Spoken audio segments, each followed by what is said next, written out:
Hello students. Today onwards we are going to start the next lesson from your syllabus. The name of the lesson is written in front of you.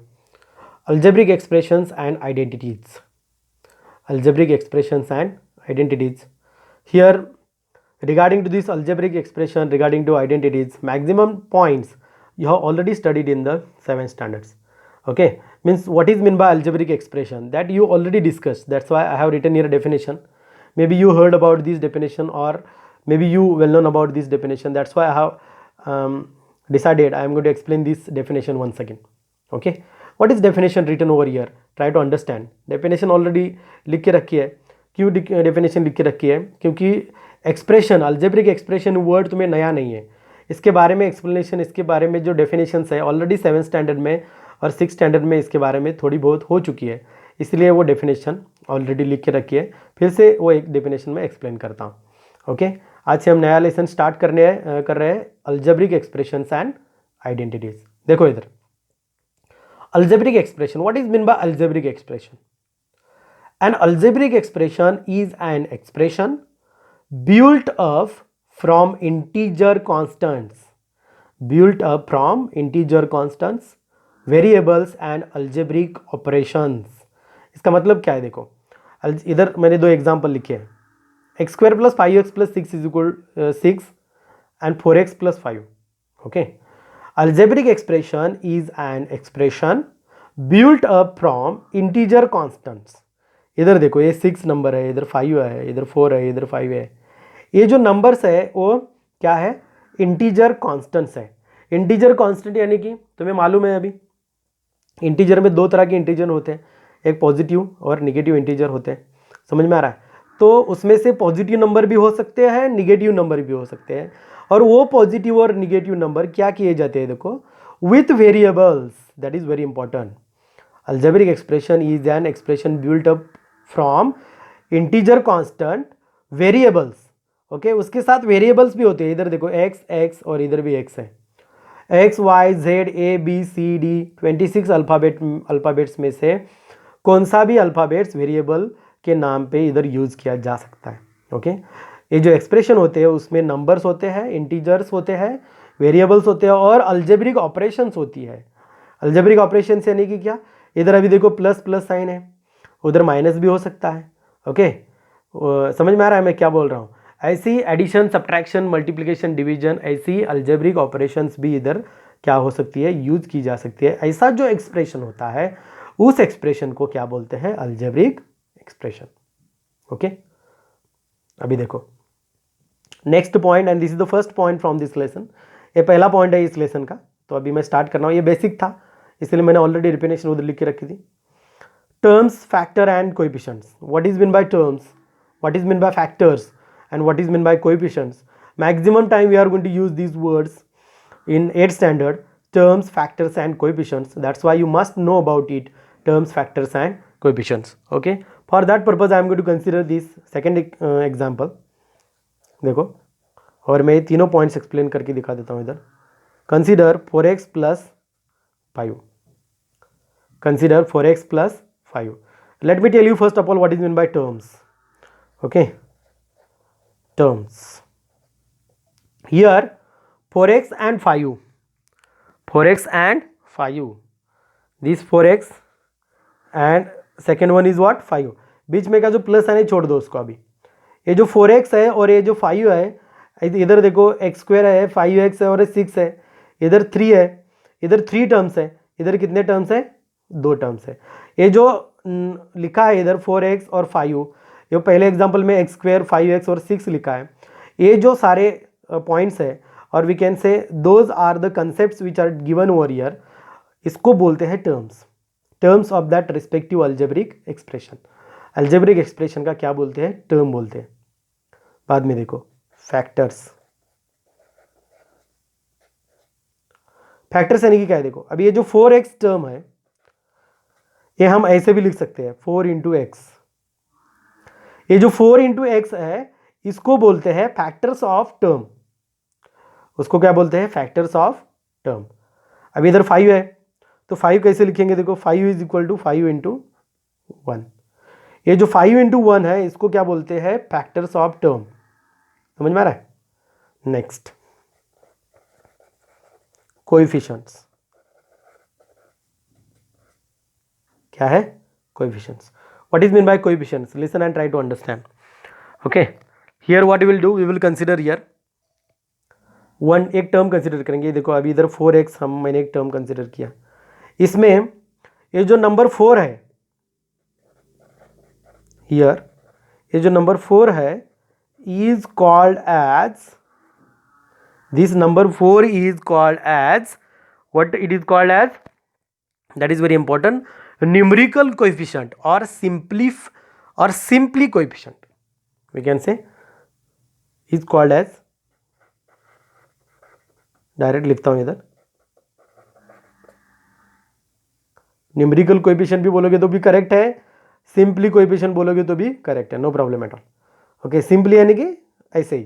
Okay, इसको क्या बोलते हैं? ये जो number 4 है, अभी देखो इधर इधर कॉन्स्ट एक ही नंबर दिया है तो इसको बोलेंगे हम कांस्टेंट। इधर देखो x² है, इसके सामने कोई नंबर यानी कि 1 है, इधर ये 5x है, तो इस 5 को क्या बोलेंगे? कोएफिशिएंट। समझ में आ रहा है? दूसरे वर्ड्स में मैं तुमको बता दूंगा, the number which is multiplied to the variable, the number which is multiplied to the variable, that number is known as coefficient. ऐसा भी बोलोगे तो कुछ प्रॉब्लम नहीं है।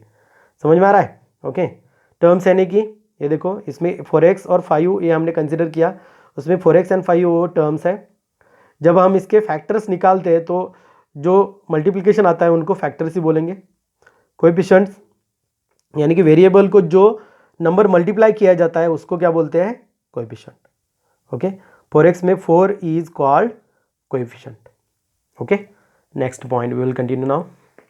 देखो दिस इज वेरी इंपॉर्टेंट, ये 10th में भी 9th में भी इंपॉर्टेंट है, 10th में भी इंपॉर्टेंट है। monomials, binomials and polynomials. Okay, monomials, binomials and polynomials. Now we will continue. What is mean by monomial? What is mean by binomial? What is mean by trinomial? That also I will tell here. And what is mean by polynomial? That also I will tell. First point I will start here. Look here. What is the first point? Monomial. So let me tell you what is mean by monomial first. ये monomial का मतलब क्या है ये पहले सुनो। Okay, the expression contain only one term is called monomial. क्या बोला मैंने? देखो, the expression contain only one term, the expression contain only one term is called what? It is called monomial. It is called what? monomial. यानी कि जिस expression में only one term होता है, एक ही टर्म होता है, उसको क्या बोलेंगे हम? मोनोमियल बोलेंगे। Okay, the expression which contain, definition देखो फिर से मैं दिखा देता हूं इधर, the expression contain only one term is called monomial.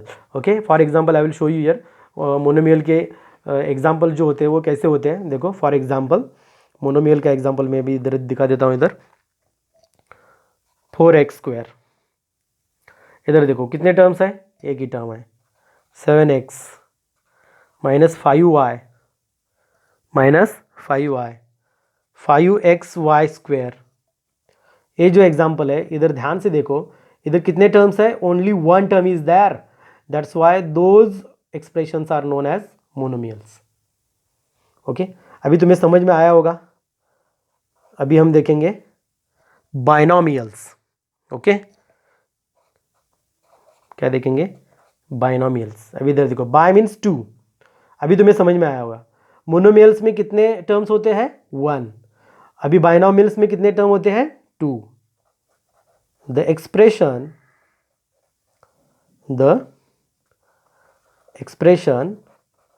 which contain two terms is called what? It is called binomials. The expression which contain two terms is called binomials.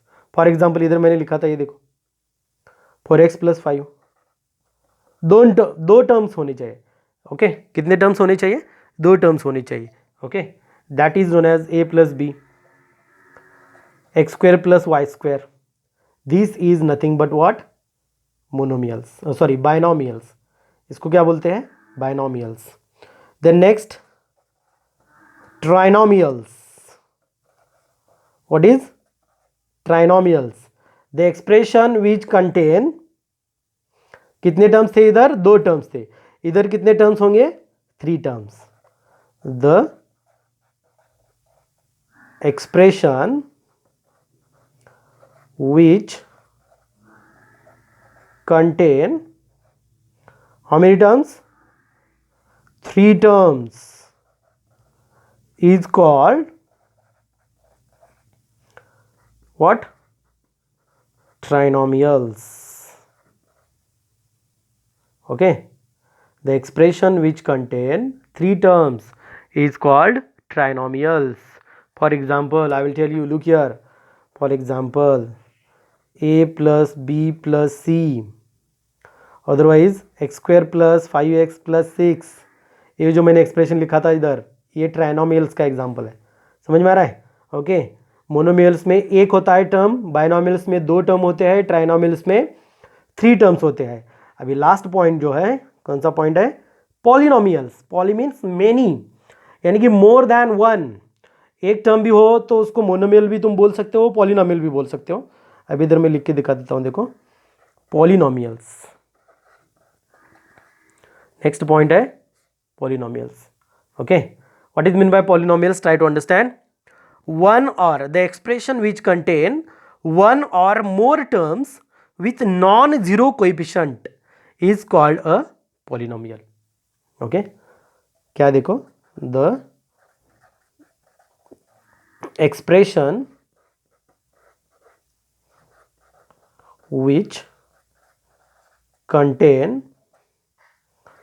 one or more, the expression which contain one or more terms,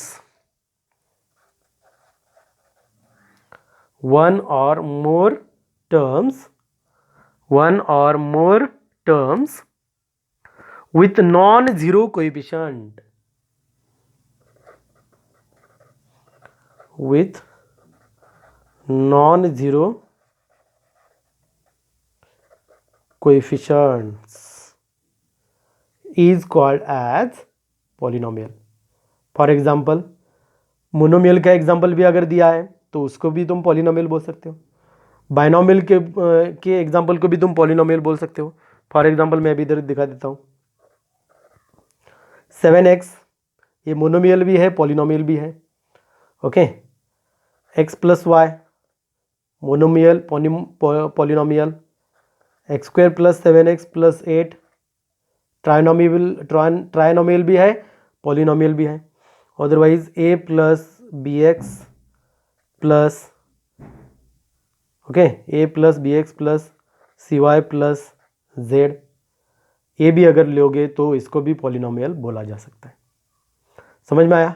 okay, यानी कि एक term है तो monomial, 2 terms है तो binomial, 3 terms है तो trinomial, और एक से ज़्यादा, एक भी है तो उसको भी पॉलिनोमियल हम बोल सकते हैं. अगर एक से ज़्यादा है, यानी कि 3 से ज़्यादा भी अगर हो गए तो उसको क्वाड्रिनोमियल बोलने के बजाय हम क्या बोल सकते हैं? डायरेक्ट पॉलिनोमियल बोल सकते हैं. ओके, अभी नेक्स्ट पॉइंट इस लेसन का स्टार्ट करने जा रहा हूँ. बहुत ही सिंपल पॉइंट है, देखो. Like and unlike terms. Like and unlike, अभी तुम्हें समझ में आया होगा. लाइक यानी कि सिमिलर, एंड अनलाइक यानी क्या? डिसिमिलर. ओके, लाइक यानी कि सिमिलर और अनलाइक यानी कि क्या? सिमिलर. लाइक यानी लाइक और अनलाइक में डिफरेंस क्या होता है? देखो, अभी तुम बोलोगे आपने ही बताया सर सिमिलर और डिसिमिलर. अभी डिफरेंस क्या होगा? एक सिमिलर होंगे और दूसरा डिसिमिलर होंगे. इधर देखो, एक क्लू देता हूं मैं तुमको. ओके, ये कैसे पहचाने जा सकते हैं? The terms those who are having same coefficient and same exponents. Okay, the terms which are having, listen once again I will repeat, the terms which are having, coefficient की बात नहीं है, the terms which are having same variable and same exponent. Coefficient कौन सा भी हो तो चलता है, कुछ प्रॉब्लम नहीं है।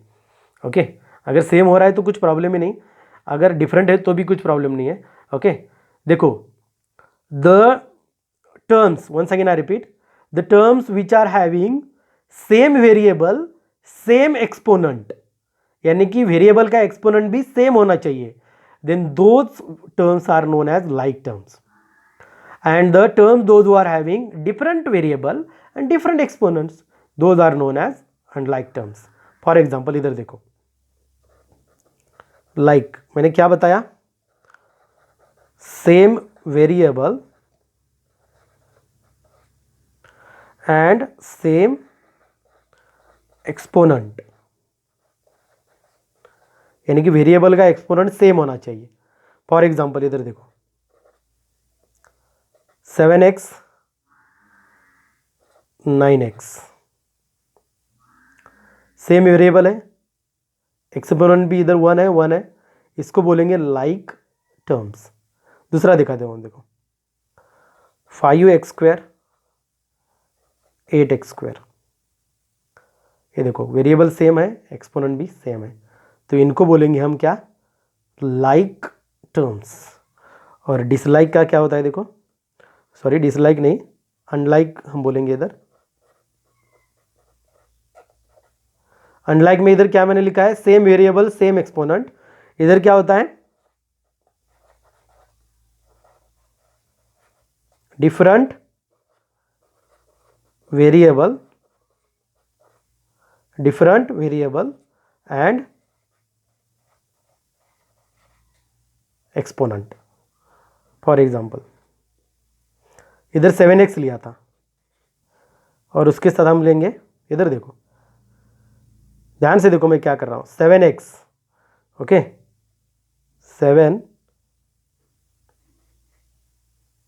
इधर लेता हूं मैं x², क्या लिखा है देखो 7x 7x², 7x 7x²। अब इधर ध्यान से देखो क्या दिया है, अनलाइक में क्या होता है, different variable and exponent, different variable, और लाइक में क्या होता है, same variable and same exponent. इधर देखो वेरिएबल सेम है, एक्सपोनेंट भी उसका सेम है। एक्सपोनेंट यानी कि पावर, ओके उसका जो उसका जो इंडाइसिस होता है, इंडाइसिस, ओके उसको बोलते हैं एक्सपोनेंट। इधर क्या है देखो, डिफरेंट वेरिएबल डिफरेंट एक्सपोनेंट, इधर देखो डिफरेंट वेरिएबल डिफरेंट एक्सपोनेंट। अभी तुम बोलोगे सर आपने तो इधर डिफरेंट वेरिएबल भी बोला है, तो इधर एक्स सेम वेरिएबल दिख रहा है, ओके कभी कभी सेम वेरिएबल में भी क्या कर सकते हैं हम, एक्सपोनेंट अगर चेंज कर देंगे तो एक्सपोनेंट चेंज होने के कारण उसको भी हम क्या बोल सकते हैं, अनलाइक बोल सकते हैं। समझ में आ रहा है मैं क्या बोल रहा हूं, ध्यान से सुनो, डिफरेंट वेरिएबल एंड एक्सपोनेंट, यानी कि वेरिएबल भी डिफरेंट होता है और एक्सपोनेंट भी डिफरेंट है, तो उसको अनलाइक ही बोलते हैं। अगर वेरिएबल सेम भी हो रहा है तो एक्सपोनेंट क्या होना चाहिए, अलग होना चाहिए, यानी कि जो इंडेक्स है उसका वो इंडेक्स अलग होना चाहिए। इधर देखो 7x और इधर क्या लिखा है 7x², 7x², इधर वेरिएबल सेम है लेकिन एक्सपोनेंट क्या है, अलग अलग है। समझ में आ रहा है, ओके समझ में आ रहा है। दूसरा एक एग्जांपल मैं इधर लिखता हूं, देखो तुम्हें वो अच्छी तरह से समझ में आएगा। 8x and 9y, 8x and 9y, इधर देखो वेरिएबल भी अलग है और एक्सपोनेंट सेम है, इधर भी 1 है उधर भी 1 है, इसको भी हम क्या बोलेंगे, अनलाइक ही बोलेंगे। क्यों अनलाइक बोलेंगे, इधर ध्यान से देखो, ये बहुत ही इंपॉर्टेंट है, एडिशन सब्ट्रैक्शन में ये बहुत ही इंपॉर्टेंट होता है। 7x और 9x इधर सेम वेरिएबल है और सेम एक्सपोनेंट है, तभी हम उसको क्या बोल सकते हैं, लाइक। अगर एक भी बदल गया, यानी कि वेरिएबल बदल गया और एक्सपोनेंट बदल गया, तो हम उसको क्या बोलेंगे, अनलाइक। ये बात तुम ध्यान से सुनो, ओके। तो आज के वीडियो में कौन कौन से पॉइंट स्टडी किए, देखो हमने लेसन स्टार्ट किया अलजेब्रिक एक्सप्रेशन एंड आइडेंटिटीज, पहले डेफिनेशन बताई, बाद में हमने ये पॉइंट स्टडी किया टर्म्स, फैक्टर एंड कोएफिशिएंट्स, बाद में हमने ये पॉइंट स्टडी किया मोनोमियल्स, बायनोमियल्स एंड पॉलिनोमियल्स, और लास्ट में हमने आज ये पॉइंट स्टडी किया लाइक एंड डिसलाइक। और we can say instead of dislike we can use word unlike terms, like and unlike terms. Remaining points will continue in the next video. Thank you.